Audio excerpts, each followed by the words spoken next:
Fala, galerinha desbravadora! Você vai ouvir agora o livro Servo de Deus e Amigo de Todos no canal Hora do Clube. Vamos lá? Capítulo 3 – Espelho. De pé diante do espelho e examinando cuidadosamente o rosto, Léo estava pensando em muitas coisas. Ele tinha feito as pazes com Daniel e não podia deixar de se alegrar com isso. No fim de semana, concordaram em pedalar até a represa.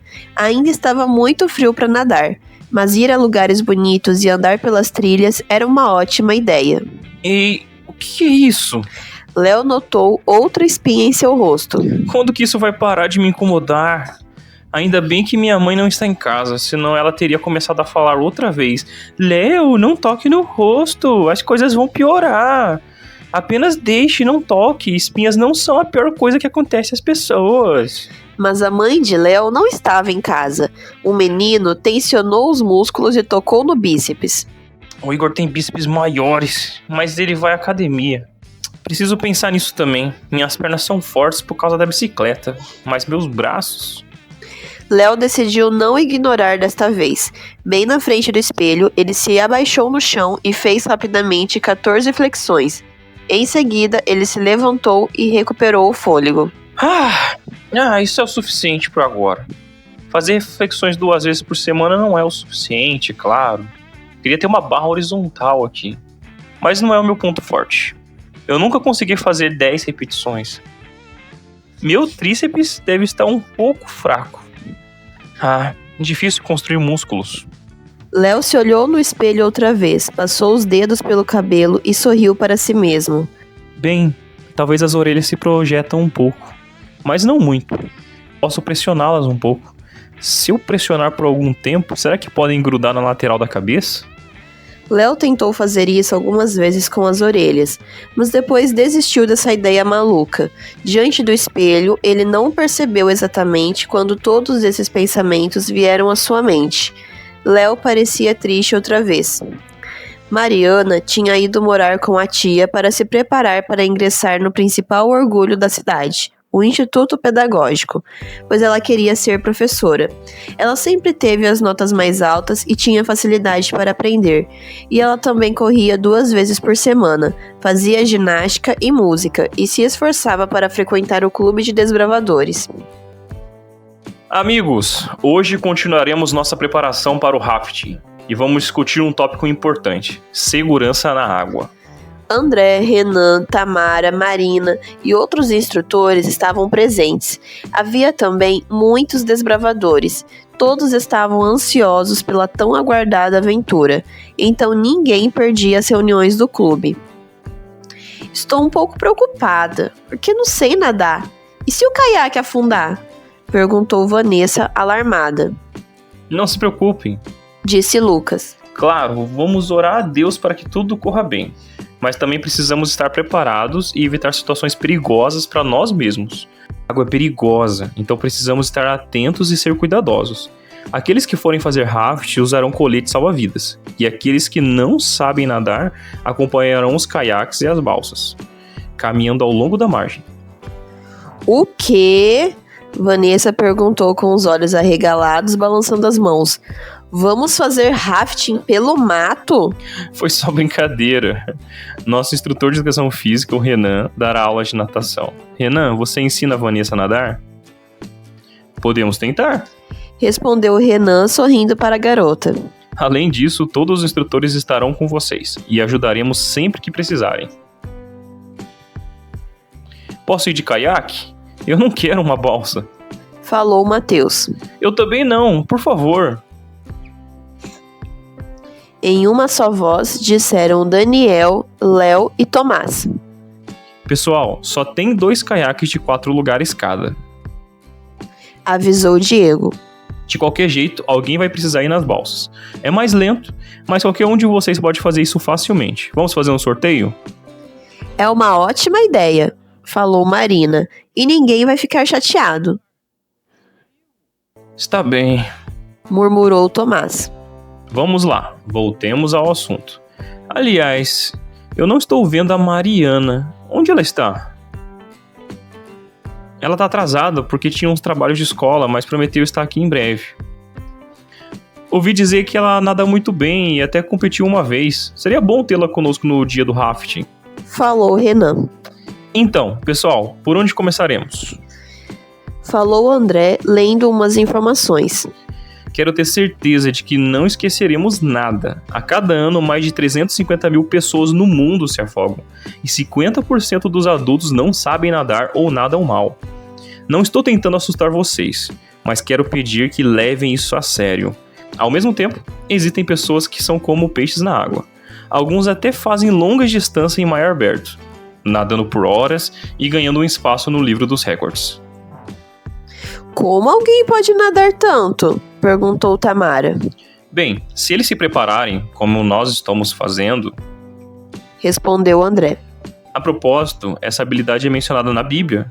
Por exemplo, em Ezequiel 47, quando o profeta descreve um rio que flui do templo e fica cada vez mais fundo, até ser necessário nadar para atravessá-lo, é uma passagem muito interessante da Bíblia.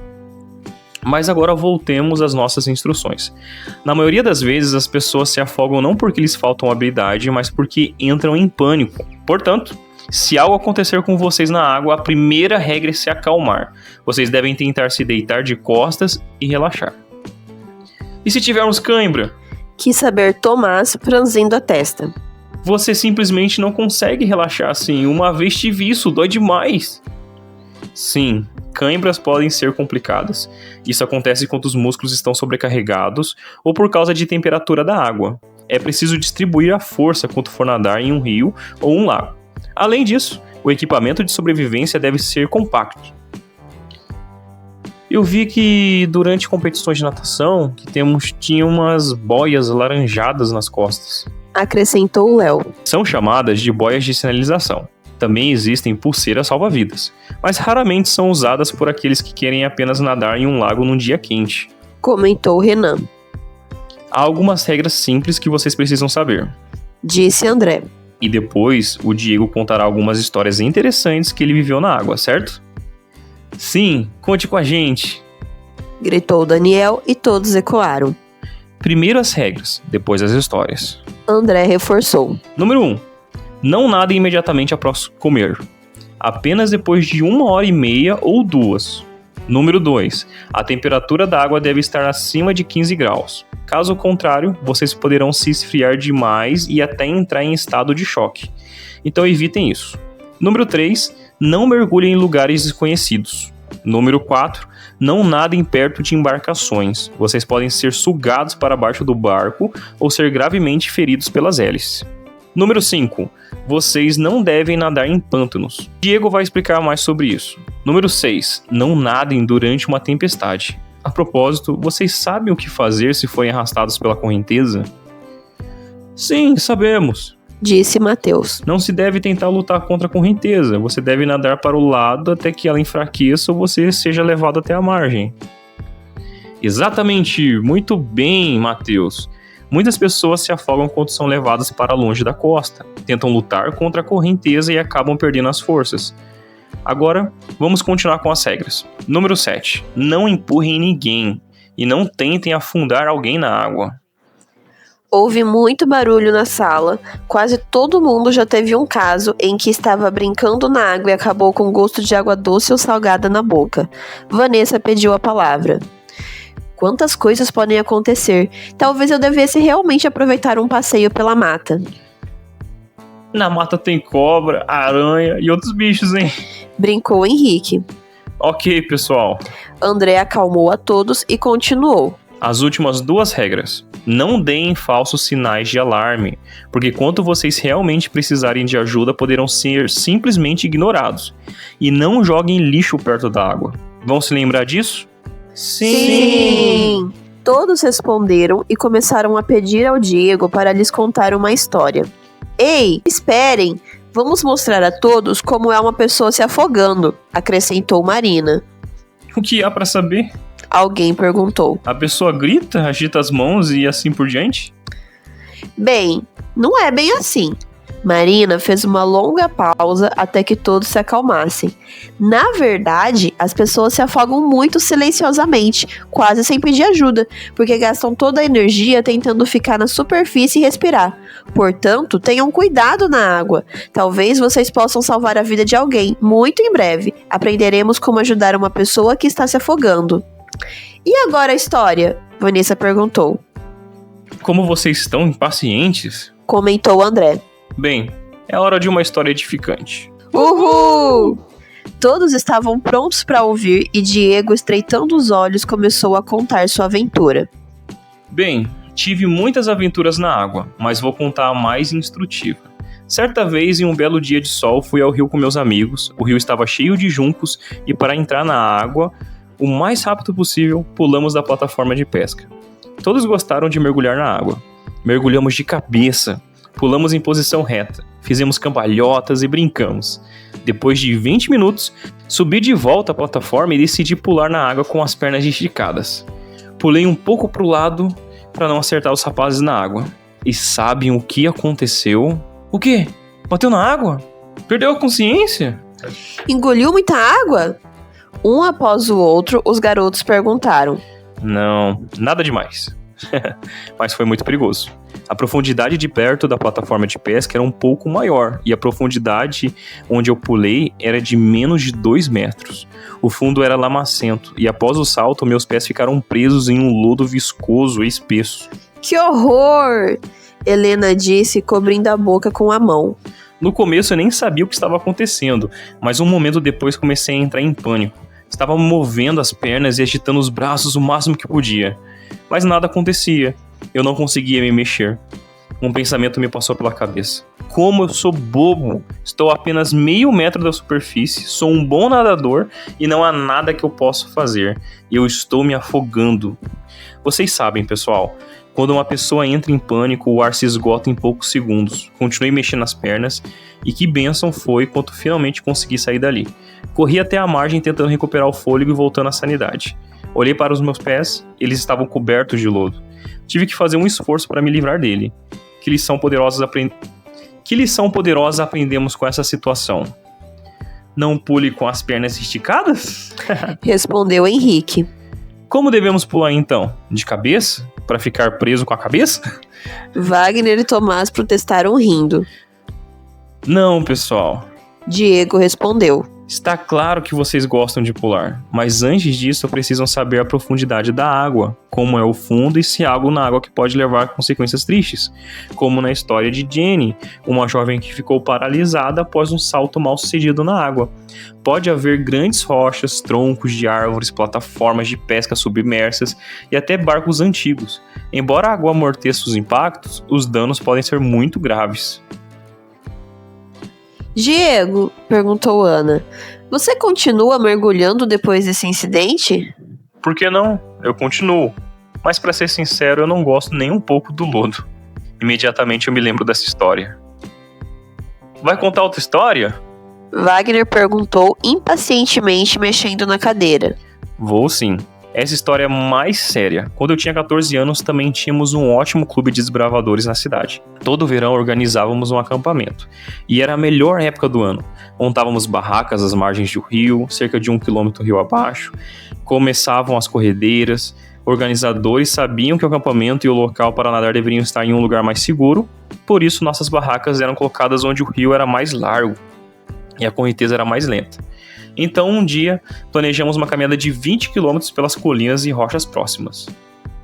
20 km? Isso é uma caminhada pro dia inteiro? Perguntou Léo. Sim, saímos depois do café da manhã e meu grupo retornou às 16 horas. Fomos um dos primeiros e eu estava muito feliz com isso. O acampamento estava vazio e o caiaque, que quase sempre estava ocupado por meninas que pediam para dar um passeio, estava à beira do rio. E foi aí que eu pensei... Estes são os últimos dias do acampamento e eu nem sequer tentei andar neste maravilhoso caiaque para 4 pessoas. Essa é minha chance. Era um dia muito quente, eu estava cansado, mas os pensamentos de andar de caiaque não me deixaram em paz. Fiquei rodando, procurando um adulto para convencê-lo e fazer um passeio curto comigo. Você não poderia ir sem adultos? Perguntou Henrique. Não, e vocês verão em breve o porquê. Vamos lá, o que aconteceu depois? Perguntou Tamara. Não me lembro de você já ter contado essa história. É verdade, eu não penso muito nisso. De tempos em tempos, os pais dos bravadores iam ao acampamento e havia um homem com uma garota na margem. Vocês vão de caiaque? Posso ir com vocês? Eu pedi. Não, você sabe remar? Ele perguntou. E eu assegurei que sim, embora nunca tivesse nem segurado um remo. O que há de tão difícil? Eu pensei. Remo pra direita, remo pra esquerda e é isso. Tudo bem, fomos pra lá. De repente, do nada, apareceram mais 2 meninas, uma com 10 e outra com 14 anos. 1 minuto depois já estávamos saindo da margem do rio. Em seguida descobri que remar não era tão fácil. E eu molhei todos que estavam no caiaque. Mas logo peguei o jeito e começamos a remar ao redor de pequenas ilhas. Essa era uma rota segura que levava de 15 a 20 minutos. Depois havia uma outra ilha maior e imediatamente depois dela começavam as corredeiras. Foi só quando estávamos no meio do rio que percebi o quão poderoso e rápido ele era. Depois de 10 minutos comecei a me preocupar. Quando o barulho das correntezas começou a aumentar, ficou claro que tínhamos ido longe demais. Poucos momentos depois vimos que a correnteza era muito forte, que não tínhamos chances de virar e evitar as corredeiras. Vamos tentar chegar até a ilha, disse o homem preocupado. Eu observei com horror que havia uma nuvem de água distante sobre as corredeiras. O som da água ficava cada vez mais alto. Eu sabia que estávamos em apuros de verdade. Nesse momento, nosso caiaque estava se movendo tão rápido que mesmo com os movimentos mais intensos do remo, ainda estávamos indo em direção às corredeiras. Elas estavam a apenas 70 metros de distância. Quase alcançamos a ilha, mas quando o caiaque virou de lado, fomos levados a toda velocidade. Ah, não! O que aconteceu? Natália cobriu a boca com a mão. A margem da ilha estava coberta de arbustos e árvores. Também era muito alta. Só que quando estávamos perto dela, percebemos que não poderíamos nos aproximar. Mas o pior ainda estava por vir. Uma das árvores se projetava sobre a água. Ao mesmo tempo, o nosso capitão e eu colocamos os remos contra o tronco, na esperança de que pudéssemos segurar o caiaque até que todos pudessem chegar à terra seca. Mas um momento depois o caiaque virou e eu estava debaixo da água, sentindo a garota que estava atrás de mim agarrar meu pescoço e a correnteza me levar em direção às corredeiras. Que terrível! Todos exclamaram. Comecei a sufocar, minha visão começou a escurecer e enquanto a corrente me trouxe à superfície, tudo que eu consegui fazer foi gritar: "Solta o meu pescoço!" Não sei como, mas ela afrouxou e eu consegui respirar. A próxima coisa que me lembro foi o remo que me segurava contra uma grande pedra que sobrecaía de água e impedia que fôssemos levados pelas corredeiras mortais. Ela passou por cima da minha cabeça até a pedra e depois eu saí. Meu joelho estava sangrando, mas estávamos vivos. Nossa, que aventura! Disse Wagner. Mas não foi divertido. Comecei a olhar ao redor. Depois que o caiaque virou, o capitão e sua filha foram levados para uma ilhota coberta de juncos. O mesmo aconteceu com a garota mais velha. As garotas estavam chorando alto. O homem não soltou o remo depois que o caiaque virou e me segurou com ele enquanto fui levado pela correnteza, o que me ajudou a sair pela pedra. Meu remo e o caiaque nunca foram encontrados. O caiaque provavelmente foi destruído nas corredeiras. Um pouco depois, um caiaqueiro experiente e seus amigos, balançando a cabeça, nos puxaram um por um para a margem do rio. Eu voltei mancando para o acampamento. E, à noite, foi a hora de conversar sobre o assunto. Você deve ter se metido em apuros, hein? Disse Daniel, balançando a cabeça. Eu não, mas o capitão com certeza. O fato é que os coletes salva-vidas estavam no fundo do barco o tempo todo, mas ninguém sequer o colocamos.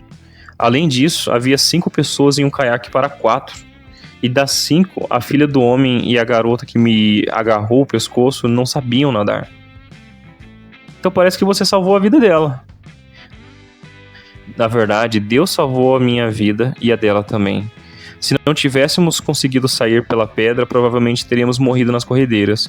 Fico feliz que meu pescoço tenha sido usado para alguma coisa boa. Ainda não sei o que a fez afrouxar o aperto, porque eu estava quase sufocando. E uma pessoa que entra em pânico dificilmente entende o que está fazendo. Bem, mais tarde descobrimos que não conhecíamos a rota segura. Que incrível! Disse Matheus. Bem, esperamos que nenhuma história incrível como essa aconteça. Falou Renan. E André avisou o grupo. regras de segurança, colete salva-vidas e nada de ações malucas na água, combinado?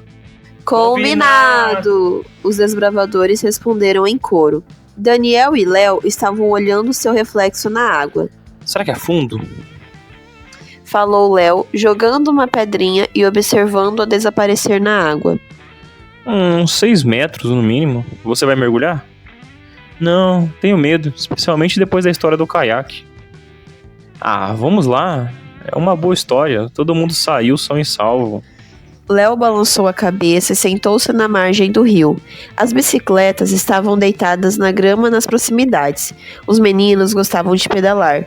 Daniel tinha uma bicicleta alemã e Léo tinha uma mountain bike de 21 marchas que ele não conseguia mudar e um quadro pesado com mola de amortecimento integrada. Mas apesar de algumas dificuldades no uso, os garotos tiravam o máximo proveito delas e andavam felizes em seus cavalos de ferro. Uma das rotas favoritas era o caminho até a barragem. Havia uma vista linda da cidade. E agora, depois de pedalar mais de 7 quilômetros, os garotos estavam descansando perto da água. Quanto isso é injusto, uma pessoa está bem, sonhando, fazendo amigos, mas de repente acontece algo inusitado e já era. Sim, foi assim com meu avô. Ele estava no jardim de manhã, teve um derrame, uma ambulância veio e ele morreu. Ninguém teve tempo nem se despedir. Minha mãe ainda chora por ele em cada aniversário, mas ele fumou por 50 anos, então não foi tão inesperado. Depois de um momento de silêncio, Daniel comentou lamentando. Minha mãe está doente há 10 anos, ela tem um problema na circulação, dói muito, às vezes ela até chora, ela toma remédios, mas nada ajuda, sabe? Não, isso também é para o bem? Léo permaneceu em silêncio, pensativo. Olha, eu não deveria ter falado nisso, é só que eu não consigo evitar pensar nisso. Daniel se levantou e convidou. É hora de ir para casa, vamos? É tão bom estar aqui? Falou Léo. Ele olhou novamente para a superfície da água. O sol já estava se pondo no horizonte, mas ele ainda conseguia sentir o calor agradável no rosto e nas mãos. Parecia que se ele fechasse os olhos, poderia adormecer imediatamente. Com um esforço, ele se levantou e foi em direção à sua bicicleta. Tudo bem, vamos. Preciso voltar aqui na próxima semana, pode ser? Claro, temos todo o verão pela frente, vamos encontrar tempo para isso. Por que precisa ser assim? Pensou Léo, olhando para o rosto aborrecido de seu pai. Foi um ótimo dia, uma tarde legal. Mas depois de um dia agitado no trabalho, o pai, cansado e ligeiramente irritado, decidiu dar uma olhada no progresso escolar do filho e ajudá-lo na escolha de uma profissão. Léo, o que significa isso? Decida o que você quer fazer e comece a se dedicar mais aos estudos. É tão difícil assim? Eu não espero que você tire nota máxima, mas se você quer seguir na área de exatas, por exemplo, deve ser bom em matemática. Ah, eu não sei o que quero fazer, ainda não decidi. Lá vem você de novo. Tudo bem, tudo bem. A mãe tentou acalmá-los. Esta não é a primeira vez que estamos tendo essa conversa. Talvez todos nós precisemos de um pouco mais de tempo. Já tá tarde. Vamos voltar a esse assunto depois. Léo foi para o quarto franzindo a testa. Talvez eu realmente deva pensar nesse assunto. Ou então vamos falar sobre isso todas as noites até que eu escolha uma profissão. Mas como posso escolher? O que eu quero ser?